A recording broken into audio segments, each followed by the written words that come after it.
Hi, I'm Lisa T and I'm back with another instalment of Music and Mindfulness. And today I'm going to talk about how we want people to perceive us and how we perceive ourselves. So this technique that I'm going to share today is widely used in all kinds of different therapies all across the country, and it's really great for getting us to think about who we are and who we want to be, and sort of building that bridge and working out how we can get there. So at some point today, if you can get a pen and a piece of paper and just write down 5 words how you would like one of your friends to describe you. If someone was to say to your friend, please describe Lisa, how would you want them to describe you? What 5 words would you like them to use? And then look at that list and be honest with yourself and think, how close am I to that list? How would I describe myself? And what can I do differently to get there? So for example, if I've written down funny, carefree, kind, loyal and honest, then the next step is, what would somebody who has those characteristics do? How would they live their life? How would they carry out their day? So if I'm in a traffic jam and someone pushes in front of me and I start shouting at them, would a kind person, a carefree person, would they act like that? Would they do that?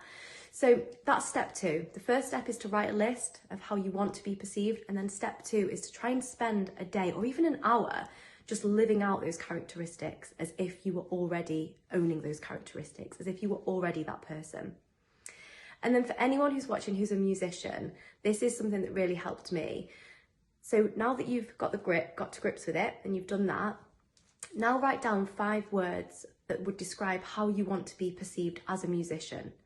How would you want someone to define you as a musician?